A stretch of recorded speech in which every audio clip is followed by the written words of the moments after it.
Marriott. Croeso di mewn. A Aberystwyth dal ddim wedi clirio. A'r ergyd gan McManus. Yn cael ei harbed yn wych gan Sabre.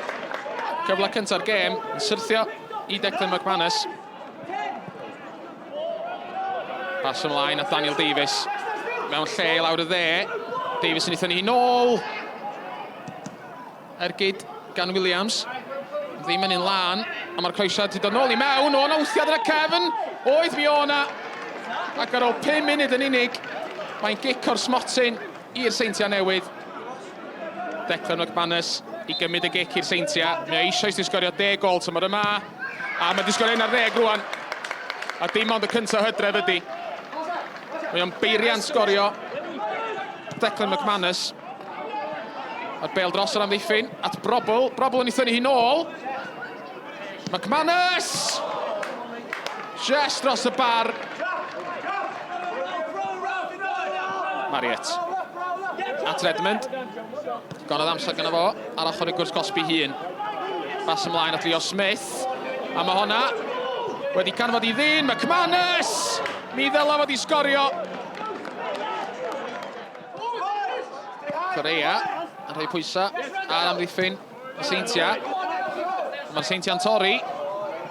A di McManus ddim yn cam sefyll. McManus yn ebyn y golwr. Sabre yn arbed yr ergyd gynta. A mi o'n ail gyfle i Declan McManus. Ond fe gododd i dros y bar. Routledge. Brobl yn i'r gydiau.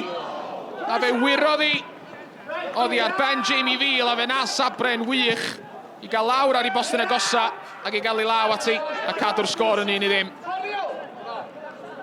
Davies. I tharoi lawr y dde at Leo Smith.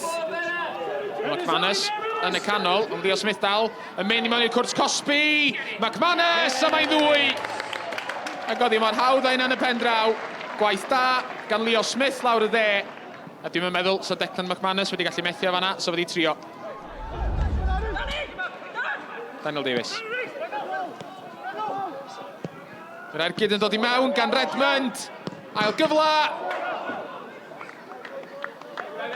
A McManus yn taro'r postyn. Mae'n gael Sabre law ati.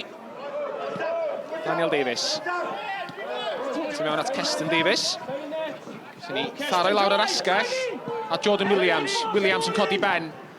Ni tharau mewn ar hyd y llawr at Clark.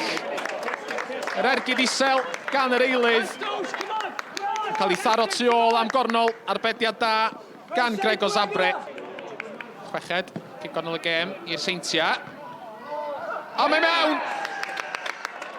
Ryan Astles, y tala ar y cae. Gododd ucha, a got i'r tair llath. Fe arfododd o'i beniad dros y llinell. A dos bosib bod hi'n saff rwan. Aberystwyth came here with a young squad. They worked hard, but a comprehensive victory for yourselves in the end. Yeah, I mean, I'd seen them a couple of times this season and seen them beat Newtown, seen them nearly get something from Connors Quay, and really impressed with their work rate, their desire. They go right to the end, and everyone's certainly fighting for the manager, their Corbs, and I think they play well. So I think it was always going to be a tough game for us tonight. Was pleased with the way we started and really thought we should have got that extra goal in the first half to probably increase the lead early on. We didn't get that, but we made sure we got that in the second half. So all in all, was pleased with it. Always going to be difficult after that first goal, but generally, yeah, the squad did well tonight. Yeah, absolutely. It's always tough coming here anyway without, conceding a penalty in the first 5 minutes. But like you say, we're a young squad and they gave everything tonight for me. And let's not get away from it. They're a good side, and we were beaten by the better side tonight, and we've got no qualms about that. You mentioned the young squad you've got still coming together, still developing. In Gregor Sabre, who's come in to play in the goal, you found quite a player, some fantastic saves again from him tonight. Yeah, he's a great find for us. A friend of mine gave me his contact number, gave me his details, so he's done nothing but done well for us since he's come in. He's pulled off some magnificent saves. Again today, he's pulled off a couple of good saves, and unfortunately couldn't stop the other 3. but no, we're very pleased with him. And like you say, the squad that we're getting, we're not a million miles off. We work hard. They put a shift in for us, and I can't take anything away from them tonight. They didn't stop the whole game. But like I said, we were beaten by a better side tonight, and we'll go away. We'll look at the game. I've asked the players to watch that game through and just see how good a movement they actually are, because they're constant. You know, the midfielders, the wingers, the centre forward drops in, and I want to take it. I want to get things to take away from this game tonight. So another win. You're still undefeated in the league this season, 4 points clear at the top. But 2 big games coming up now, away at Connors Quay next week, and then the really big one, at home to Bala, who won tonight to stay in second place. Yeah, I think it is. The next 3 games are really big and really important. We wanted to make sure that we got the win tonight to set us up for the next games coming up. And yeah, it's going to be a tough test, and maybe even a different test with Connors Quay on the weekend.